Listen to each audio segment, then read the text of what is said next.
Hello again, this is another episode of Triple D Dungeon Deep Dive, and today we're going to be talking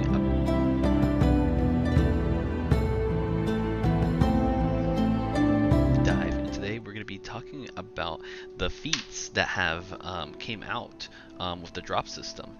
If you don't know what the drop system is, like in my other three videos, I'll explain. It is basically a new way to get content from D&D if you are a D&D Beyond subscriber of any tier. It looks like for the hero tier, you're able to get some all this content that I've been talking about, and it's like what I think it's $3 a month. So there's that.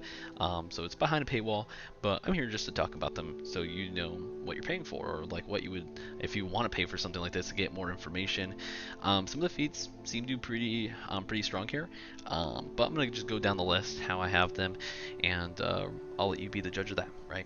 Okay, but hey, if you're watching this, if you like it, please subscribe, please like, and I hope you like the video. But we're gonna go ahead with our first feat. It's going to be called Fey Pact. This is from the May drop, and it is a planar pact feat. Okay, so there's origin feats, and then there are general feats. This is called a planar pact feat, right? One of the things you have to have, or don't have to have, interesting enough, is that you can't have an other planar pact feat. Okay, so to get this feat, all you need to do is not have other planar pact feat, right? Sounds good.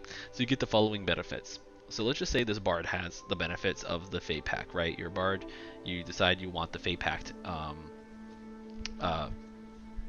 feat here. So you get 3 features from this, okay? So here we go. You know Sylvan. If you already know Sylvan, when you select this feat, you instead learn another language of your choice from the language table from the player's handbook. You also gain proficiency in the nature skill. Alright, for a bard, you're probably not going to have proficiency in the nature skill, so that's good. And then able to pick up a language. I mean, if you're not playing anything that's Fey-esque, you're probably not going to know Sylvan. So knowing Sylvan is cool. And if you know Sylvan already, guess what? You get to pick another language. So not too bad, right? Fine, cool, awesome. Nice little, what do the people call it? Like ribbons. It's cool. It's nice. Fey cantrips. You know Druidcraft cantrip and learn one other cantrip of your choice from the enchantment or divination school of magic. So that's pretty cool. It's either intelligence, wisdom, or charisma is your spellcasting ability for these spells. Choose when you select this feat. Obviously, if you're playing a bard, you're probably gonna pick charisma, right? And druidcraft is cool, right? Tonight have. So you probably want to have a cantrip that is not in the entertainment or not the enchantment. Most spells are going to be from enchantment if you're playing a bard most of the time. So you might be wondering, what are some spells from the divination? Okay, I'm a liar. So basically you would be able to know either True Strike or Guidance, which honestly you as a bard you already know those 2 spells, so maybe I mean picking other cantrip from any of those 2 is not bad. Those are both really decent spells, so that's not anything crazy. With the enchantment spells, cantrips, you'll be able to know Friends, Mind Sliver, and then Vicious Mockery. So the bard already kind of knows all those spells. Again, I'm using my example as a bard, so if you're playing something else, this is pretty cool. But so usually when you get Mind Sliver, that'd be cool to get. So you know that's the second thing. You get to basically 2 cantrips for this feat. So 2 cantrips, a new language, and also the proficiency in nature. So right now, those are what you're getting. And then there's a third thing, right?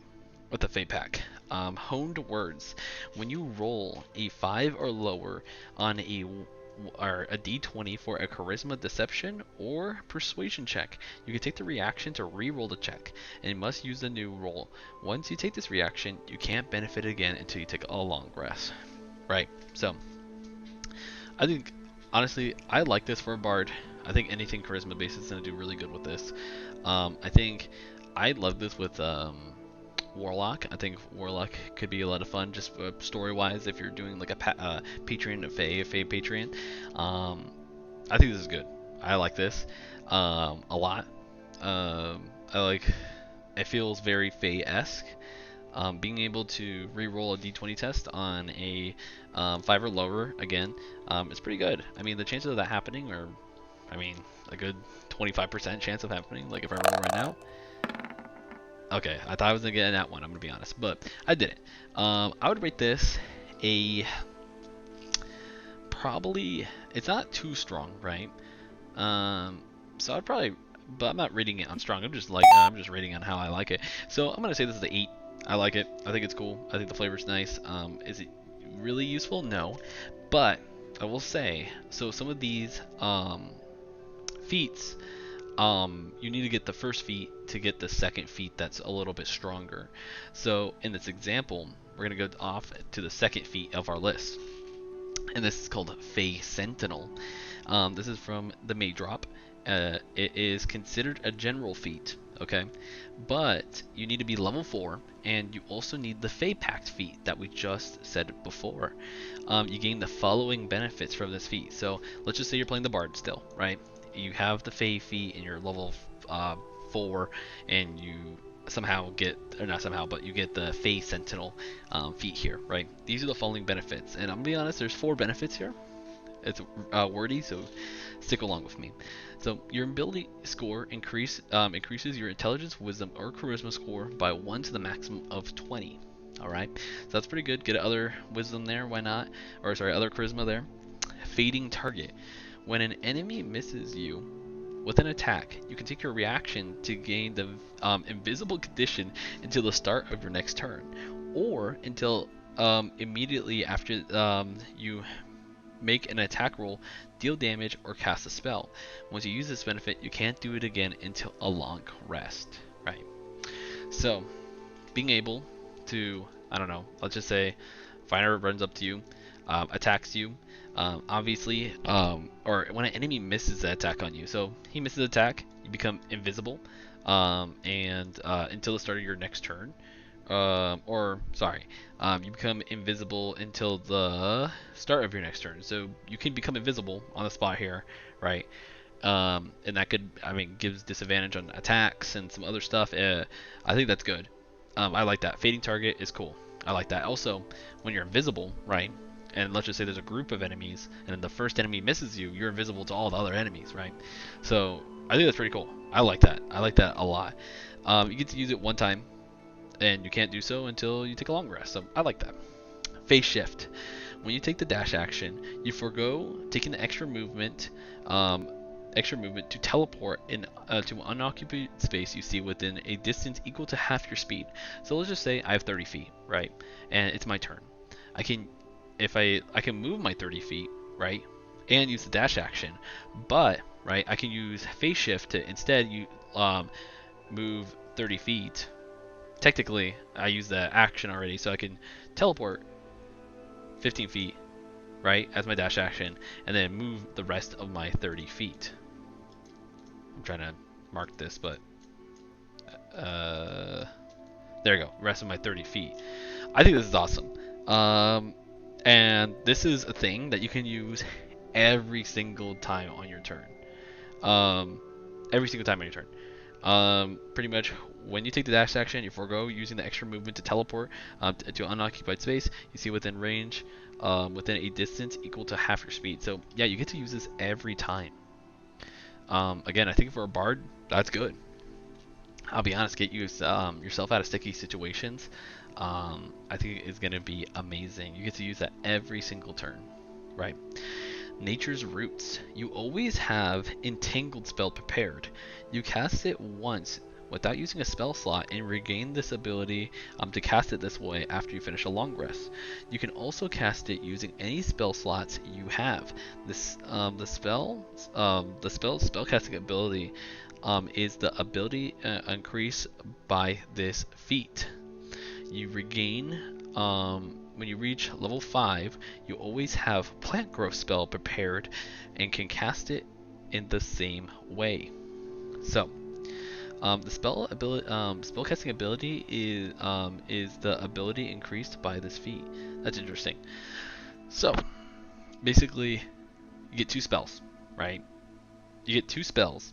You get to be invisible, and you get to be able to teleport with this one feat, right? With the prior being that you need to have Fey Pack.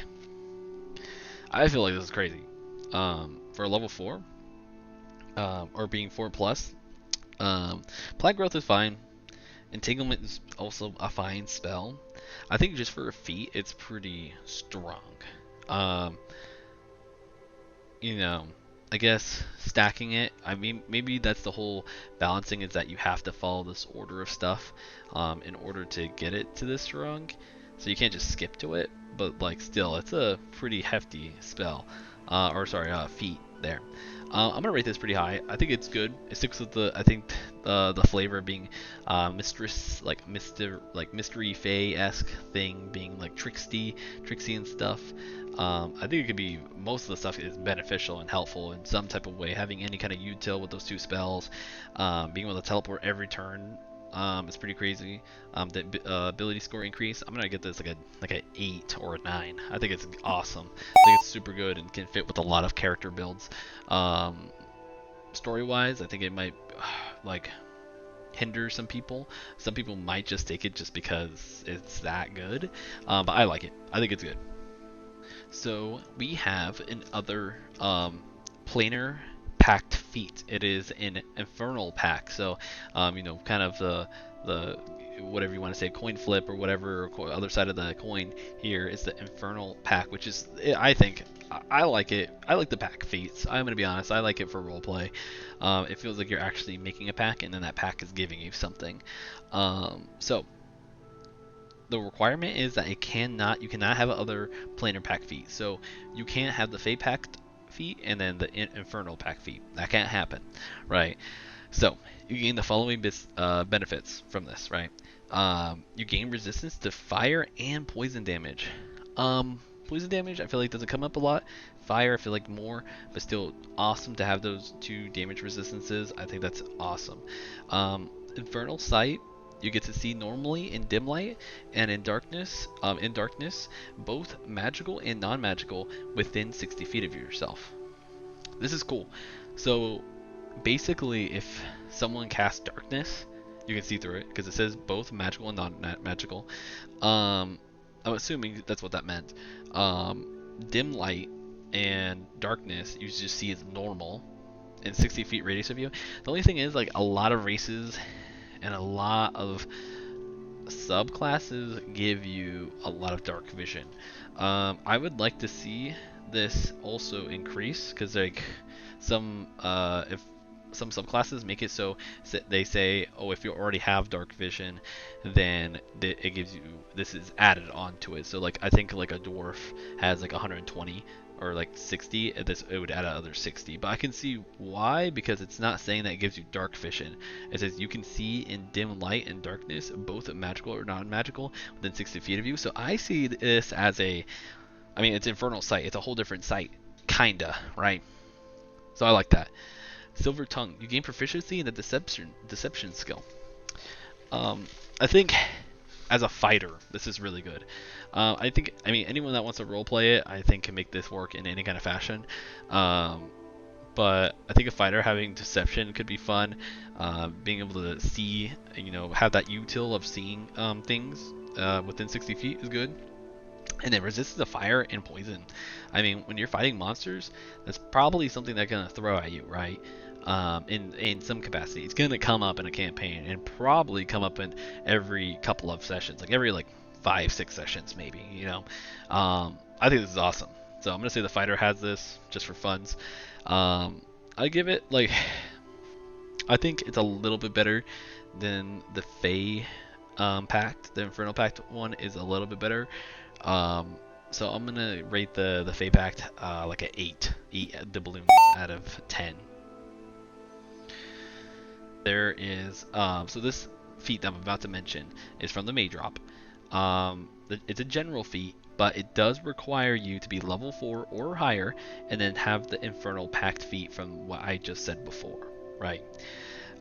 You get a lot from this. It's like the Face Sentinel, like there's a lot to this because it's a build up, but you get an ability increase of con or charisma, which for a fighter, you know, putting some con could be nice so you can get more health later on the road. But you are going to get devilish flesh. Devilish flesh. The skin thickens and assumes a scaled leathery texture.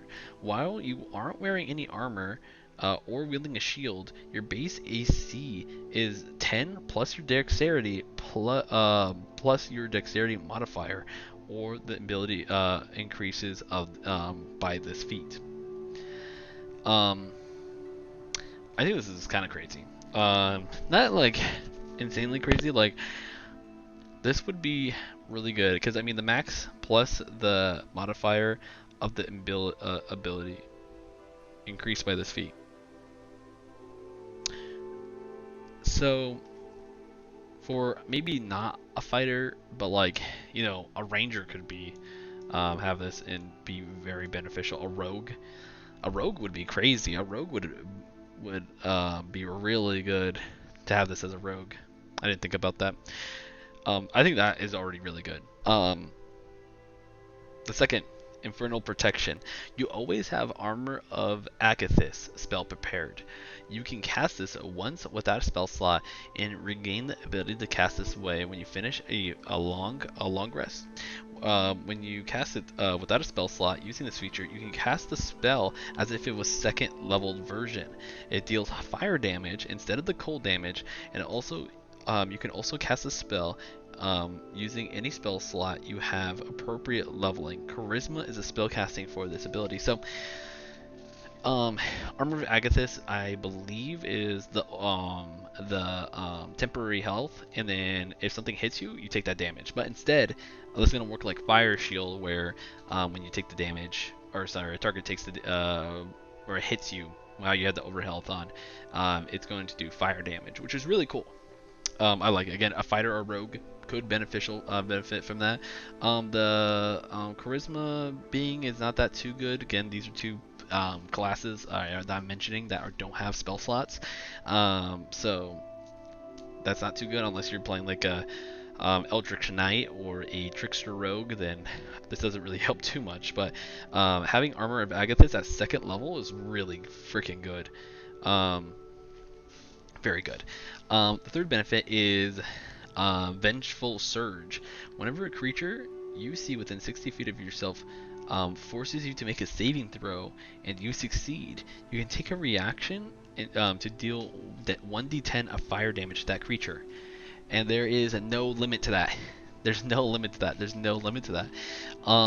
It's not crazy or anything. But if you're a character that does have a lot of reactions, which I'm gonna be honest, if you're a rogue, you probably have a lot of reactions stuff, because uncanny dodge, you know, is something you kind of want to use. For fighter, I think it's more appropriate to have this. That's sick. I think that's really cool. Vengeful Surge, I really like. Oh wait, I think I'm a liar. You can use this benefit a number of times equal to your proficiency and regain all uses on a long rest. So I am a liar. Being able to use this about 2 to 5 times a day is still good. I mean, it's 5d10 of fire damage, right? That's cool. I still like it. That honestly doesn't really dismiss it. So having the ability increase Devil's Flesh is good. Again, if you have the armor already, then I guess it doesn't matter. But Infernal Protection and then Vengeful Surge, I think this whole thing is awesome. This is really good. I think this is like a 9.5, 9 for roleplay. I think it's good. For mechanically, it's gonna come in handy. I mean, who doesn't make saving throws? Am I right? Who doesn't need more protection with Armor of Agathis, right? Devilish Flesh might not come in that handy, but if you're like again maybe like a rogue, it could be. This is awesome. Yeah, 9.5, 9, almost 10. Oh, if you didn't like that one, the Infernal oh, I didn't even think I said the name of it, but the last one was called Infernal Bulwark. right? This one's gonna be called Infernal Dragoon. Yes, Infernal Dragoon. It's from the May drop from 2026. It's a general feat, and the requirement is that you have to be level 4 and have the Infernal Pact feat. Okay, so just like the second one, or sorry, the last one we just went over, but you get to either pick that, or I guess if you could get 3 feats, sorry, there's ways to do that, but if you could have this as well, technically. So this ability increase by a con or your charisma score by 1 to the maximum of 20. That makes sense. You have a devilish aura. You choose. Let's see. Okay, you choose association of demonic powers unsettling others. You take a magic action to manifest an aura of fear within 30 feet oh my god, emanation originating from yourself. Each creature you choose in the area must make a charisma saving throw. 8 plus the ability increase by this feat plus your proficiency. Alright. On a failure, as a frightened condition until the end of their next turn. On a successful save, the creature is unaffected and is immune to this effect for the next 24 hours. So that's pretty good. Let's just say the fighter has this, right? There's a bunch of people around them. Let's just say this, right? And then the radius is 30, right? So the fighter is going to have a 30-foot radius, which is pretty simple to kind of see here, right? We're going to put 30 feet. We're going to be able to see that. Save setting. So 30 feet right there, right? That hits a lot of people. 30 feet's a pretty big radius there. But they all have to make charisma saving throws. Yikes. A cleric is not really going to have charisma, a druid, and then obviously the bard is mostly going to have, that charisma there. So technically, right, let's just say this is the +4 proficiency on it, probably 1 or 2 of them are going to fail, and they're going to have the frightened. Everyone else that succeeds is going to be immune for it for the next 24 hours. Let me just read, just to make sure. On a failure, blah, blah, blah, is immune for the next 24 hours. This is cool. Giving a creature the frightened condition is awesome. They're going to have disadvantage on attack rolls on you. They're not going to want to walk towards you. I think it's going to really come into the role play sense of it, which is going to be awesome. I love it. Devilish Aura, cool. You also get Devil's Favor. You can call on your Infernal Patron to aid you. When you make a D20 test, you can add a +2 to the roll. You cannot use this you can use this benefit. Once you use this benefit, you can't use it again until you take a long rest. So let's just say you use the aura. You go up to this cleric, and you use your Devilish Favor to go ahead. It's a D20 test, right? The D20 test. I'm pretty sure that's any D20 test. I might be wrong about that. To make an attack roll, let's just say you have a +8, right? And you use Devilish Favor to add a +2 to it, right? So that's a pretty high number. I didn't need the +2 there, but just in case, that's awesome. I like it.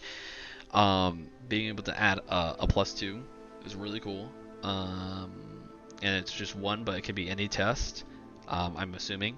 I like it. I think that's really good. Again, roleplay, call upon a Patreon, Infernal Patreon that you might have there. Awesome. I like that. Diabolical Empowerment. You always have the magic weapon spell prepared. You can cast it as long without a spell slot and regain the ability to cast it in this way when you finish a long rest. When you cast this without a spell slot, using this feature, the spell's duration becomes 8 hours for the casting. The spell's duration becomes 8 hours for that casting. You can also cast this using the spell slots. If you have the appropriate level, Charisma is your spell casting of spell. So, that's pretty nuts. I think it usually is only an hour. This lasts 8 hours. Unless it's I'm thinking about 2014 and they changed it in 2024. But that's really good. Infernal Dragoon is good. I like this. This is the other like 9, 9.5, 9, 9, just 9. Like it's good. I like it. The roleplay's there. The features that you get from this feat make it feel worth it to get it. Again, being able to kind of cast that fear around a facility around you. I want to use it like on a one target basis, but Devilish Favor can come in clutch, and then Devilish Empowerment can also, I mean, magic weapon, having a plus like 1 or 2 weapon is in your hand is can add on to the devilish favor. I love this. I think it's so good. You're probably gonna have cons, so if magical weapon is concentration, you're gonna be fine for the most part. I like it. I think it's just solid. I think it's just a good. I think it's just a good feat. Yeah. So this is again from D&D Drop. It's from the July drop, and it is a general feat. You have to be level 4, and you need to have weapon mastery features, right? So a fighter has weapon mastery, I believe. Also a paladin does. I think a ranger does. I might be wrong, or I'm thinking about fighting styles with a ranger maybe. But they need the weapon mastery feature. So you need to have the feature on your class to get this, right? So you are going to increase your strength or dex by 1 to the maximum of 20, right? You're going to get Domino Strike. When you hit a creature with a weapon, it activates the push mastery property to push each creature into a space occupied by a large or small. You can force a creature to collide with each each creature must succeed a con saving throw. 8 plus the ability score increase by this feat, and plus your proficiency. And they have the prone condition. So this is cool. So basically, you have a weapon. Let's just say you have a giant hammer or like a battle axe or whatever gives the push mastery property. You push a creature occupied by a large or smaller creature, which is pretty cool. And you push them together, and they have a chance to. I feel like a lot of people try to roleplay this with when it comes to the push property. So to have it like mechanically already there in the game, I think is cool. Again, if I didn't say it, it's shifting combatant. That's the feat. Sorry if I didn't say that. Combatant. Domino Strike is sick. I like it. I feel like a lot of roleplay people do it for roleplay to see if they can get an extra like condition or whatever, or extra effect against some enemies. But that's cool. I like that. And then Fearless Leap. When you make a long jump, move at least 10 feet immediately before you jump, you land in a space within 5 feet or 2 or more enemies. Attack rolls are made against you have disadvantage until the start of your next turn. Let me read that one more time. When you make a long jump, moving at least 10 feet immediately before jumping, you land in a space within 5 feet of 2 enemies or more. Attack rolls made against you have disadvantage until the start of your next turn. Okay, I like this. So let's just say you're a hero, right? You're running and you see a pile of enemies. You jump right into them, and as long as they're 5 feet away within that space, and of 2 or more enemies, that's interesting. All those enemies are going to have disadvantage on you. So this is a thing to jump into a fight. Fearless Leap, that makes sense. Domino Strike and Fearless Leap is pretty cool. Obviously, not every class can get this, just because you need weapon mastery feature. So you gotta watch out for that. I like it. I think it's cool. The Domino Strike is not as strong as I wish it was. I wish it maybe did some extra damage. And the Fearless Leap is pretty cool. I think this is just fine. I think it's okay. It's gonna be a 6.5. I like the roleplay of it, but I think maybe mechanically it might be messed up. You can correct me if I'm wrong, but I like it. If you picked it up and you're on my table, I'd be like, that's awesome. That's cool. Yeah. And then we're going to come to our last feat within the drop system. This is a July drop, and it is called Tactical Cabinet, or Combatant. There we go. My bad. You need to be level 4. You need to be level 4 or higher. You need to have a strength or dex of 13 plus. Okay. You gain the following benefits. Your score increases by 1. If you pick strength or dex, so dex or strength is increased by 1, you get buffering strike. When you hit a creature with a weapon, you can gain temporary hit points equal to the total number rolled on the weapon's damage dice. Once you use this benefit, you can't use it again until you roll initiative or finish. You can't use this again until you roll initiative or finish a long rest or a short rest. That's interesting. You can't really use. Okay, sounds good. So I'm pretty sure I know what that means. But if you're a fighter, right, and let's just say you got a weapon that is gonna do 8. Again, this is the total rolled on the weapon's damage dice. So not the total damage, but let's just say it's a D8. And you hit them, and you roll 4 points of damage. So I don't know. Let's just say I do 1d8 worth of damage. I'm gonna get 1 point of health back, right? So that's fine. That's okay. I think if you're a rogue and had this, that'd be pretty cool. It just depends on this next thing. This is called honed instincts. When you fail an ability check, you can roll a 1d6 to add that number rolled to the ability check, potentially turning it into a success. Once you use this benefit, you can't use again until you roll initiative or finish a long rest or short rest, or long or short rest. So, tactical combatant, come. I'm not gonna say it again.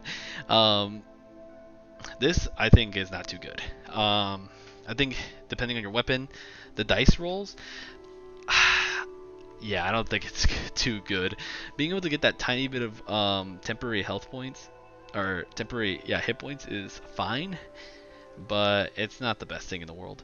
And being able to, if you fail a ability check and being able to add an extra 1d6, I don't know. I mean, I think it's cool enough.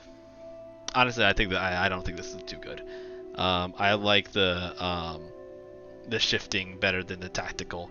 I think if you're playing a character that perhaps is like into that, I think this is cool. Would I pick this? No, definitely not. I'm not gonna trade out a feat for maybe 8 temporary health points, and then also a 1d6 for one time during whatever happens. For that to happen either. So yeah, I'm rating this like a 2 or 4, like probably a 2.5. It's not too good. I don't like this at all. Yeah, those are all the drops from the those are all the feats from the drops so far. So from the June and from July, or I think March through July drops, those are all the feats that are currently available. If you don't like my rating, just say so, and maybe I'll make a video about correcting that. But I appreciate your time. I hope you have a great day and everything goes well. Again, if you disagree with how I rated them, just leave it in the comments and we'll see about it. But you have a wonderful day. Hope everything is amazing for you. And I'll see you next time. Bye-bye.